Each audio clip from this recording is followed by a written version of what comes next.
Narrative of the Life of Frederick Douglass, presented to you by Joy Wallace.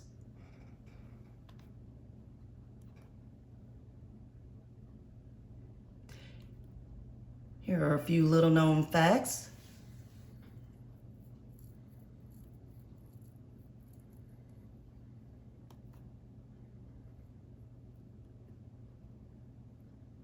And a short timeline, giving you a brief synopsis on his birth, early life, midlife, and his death, which we will get into in just a few moments.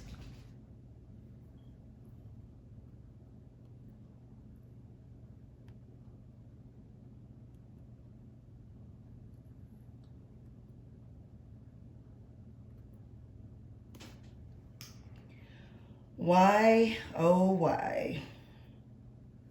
Frederick Douglass was born as Frederick Augustus Washington Bailey, a slave at Home Hill Farm, Talbot County, Maryland.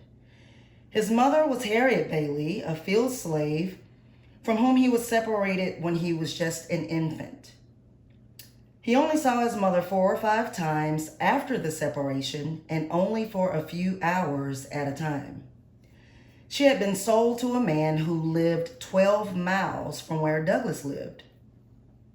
And in order to see her son, it required that after a day's work in the field, she would walk 12 miles to visit him only for a few hours at a time. She would then have to walk 12 miles back in order to be accounted for and work an entire day without rest. She died when he was about 7 years old. The exact year and date of Douglass's birth are unknown, though later in life he chose to celebrate it on February 14th.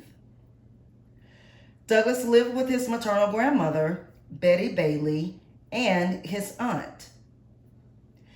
He never knew for certain who his father was. However, it was believed that his father was his master, Aaron Anthony. Douglass was separated from his grandmother.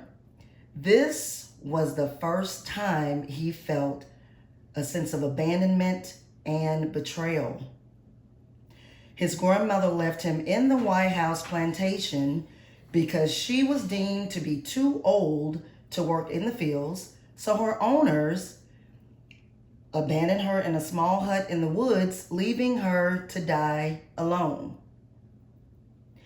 The White House, also known as the Great House, is where Master Lloyd and his family lived.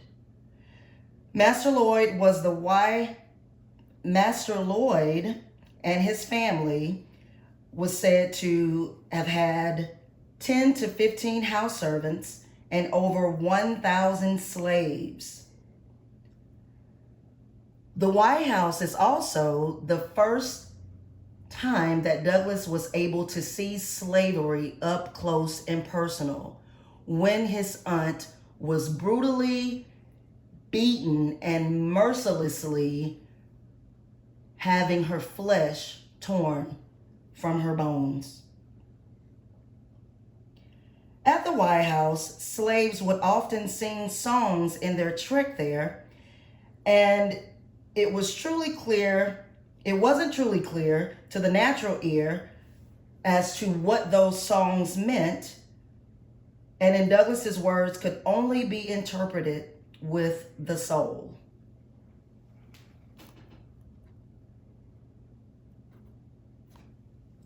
Auld in a day's work. In Baltimore, he was received with open arms by Sophia Auld, the wife of Hugh Auld. Frederick was Sophia's first slave, so she had no idea as to how to go about treating them or how to interact. Frederick was there to take care of their toddler son by the name of Thomas. Sophia was kind to Frederick, and Frederick enjoyed playing and taking care of little Thomas. She considered it normal when she started teaching him his ABCs, and since he showed a natural curiosity to learn, she saw no problem with it. In a short period of time, Frederick was putting together 3 and 4 letter words, and Sophia was very proud of him.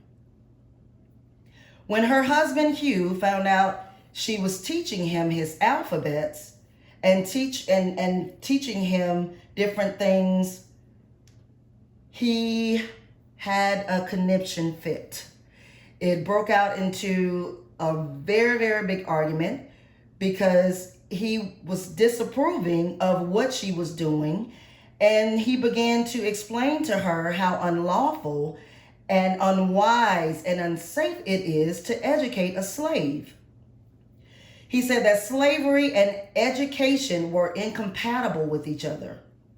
Education unfits a slave to be a slave, and it would make them want to be free. So after finding out that what she was doing was wrong, Sophia in turn treated him terribly. Instead of receiving him with open arms and being loving, she was the very opposite. She became mean and condescending towards him in efforts to try to please her husband and to make him feel more like a slave. Around 1832, Frederick still finds an ingenious way to learn to read and write from a few poor boys that lived next door. He would often offer them bread in exchange for them teaching him to read and write. Frederick Douglass lived with the Alls for around 7 years until his master, Captain Anthony, died. It was then that Frederick would belong to his daughter, Lucretia Auld, who was married to Thomas.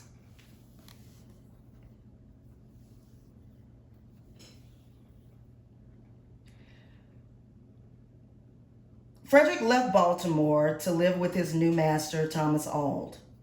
He was not accustomed to the field life, so Thomas felt like he needed to be broken. The Aulds sent Douglass to Edward Covey for an entire year to be trained in the field. Master Covey was known as the slave breaker. When people often had trouble with a slave, they would send them to Covey. Covey's method was to work them and whip them until they could barely remember their own names. So after much torture and numerous vicious beatings at Covey's hands, Douglass fought back one day. He fought off Covey's cousin and his fight with Covey himself, which lasted nearly 2 hours. However, it ended with Douglass on top.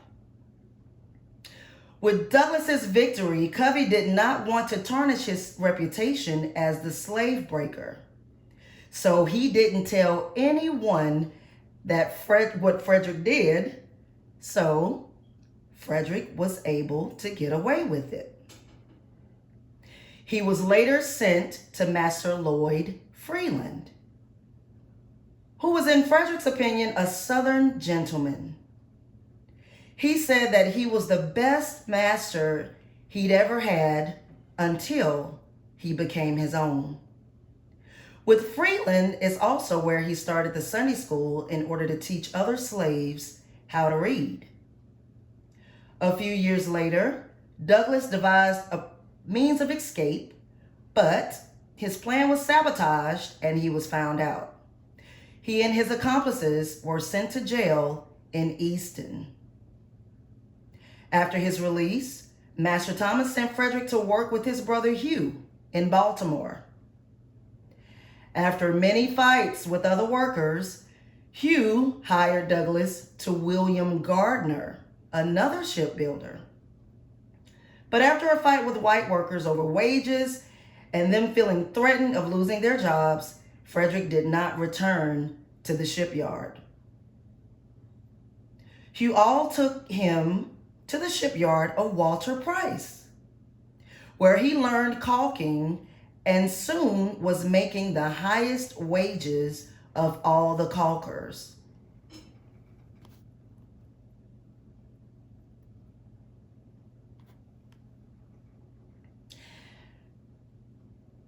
After saving wages and managing to gain the upper hand, and after obtaining papers from another freed sailor he'd met, and with the help of Anna supplying the uniform aiding in his escape, he manages to escape and free himself. He later marries Anna, moves, and created a family of 5. Anna Murray Douglas, who was also a fellow abolitionist, she used her job as a laundress to provide the sailor uniform to aid in his escape. She established a headquarters for the Underground Railroad from her home. She provided food, board, and clean linens for fugitive slaves on their way to Canada. She was also a phenomenal woman herself. She was not a slave, she was actually free. So she was able to get her hands on certain things and help Frederick in his escape.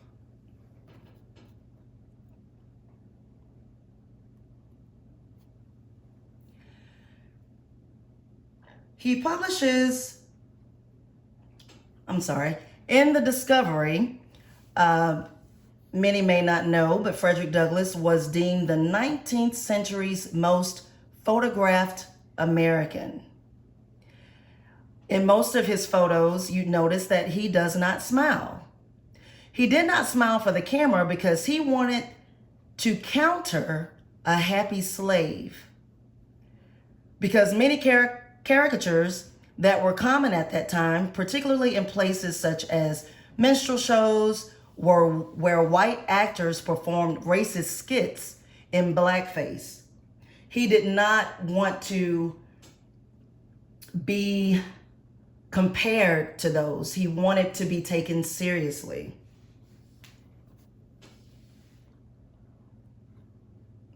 His legacy. Douglass devoted his life to abolish slavery. However, his work did not end in 1861.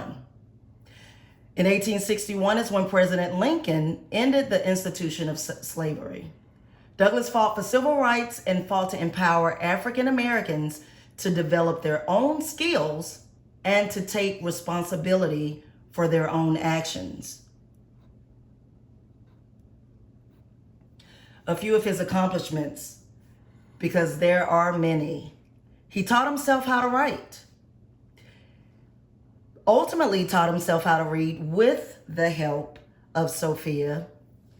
Taught other slaves to read. He escaped slavery. He became a writer and a publisher, vice presidential candidate, and he served under 5 presidents also, just to name a few.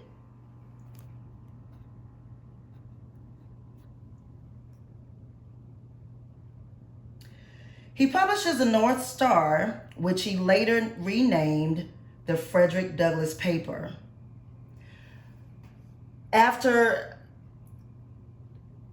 putting his hands to work and aiding in the freedom of so many other slaves, and also trying to bring awareness as to what was going on and the disservices that were taking place in society, of course, he created a family with Anna Douglass and ended up losing one of his daughters.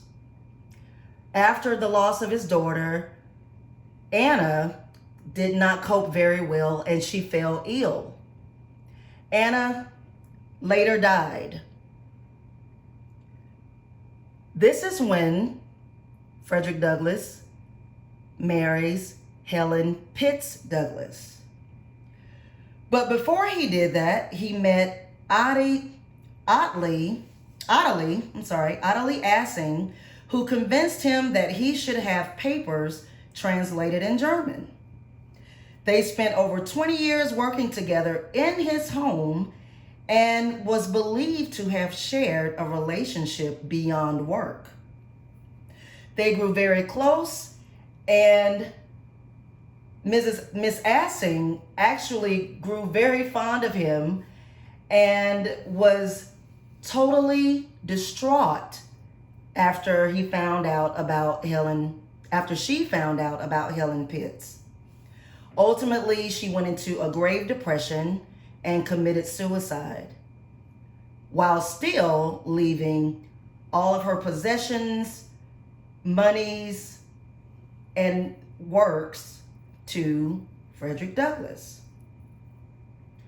So when Frederick married Helen Pitts, it was a very big controversy because here's an African American man marrying a white woman. Helen and Frederick were married for 11 years until his sudden death from a heart attack in 1895. They did not have any children together. Helen's aspect on the love that they shared in their marriage, she quoted, "Love came to me, and I was not afraid to marry the man I loved because of his color." Helen went on to carry out a lot of the workings that Frederick Douglass had started already.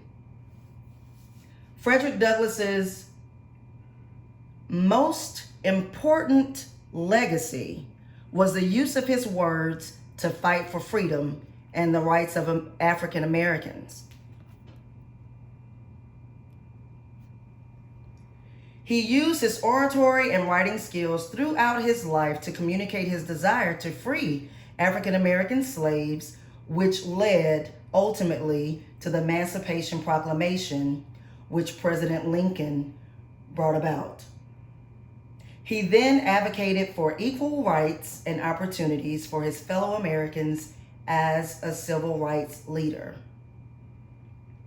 Frederick Douglass is a prominent figure and one who we can account for the abolishment of slavery to date. He dedicated his entire life, his legacy, and his journey for other African Americans. Did you know that Frederick Douglass bartered bread for knowledge? That he taught other slaves to read? That he refused to celebrate Independence Day? Frederick Douglass also recruited black soldiers for the Civil War. He served under 5 presidents. He was nominated for Vice President of the United States.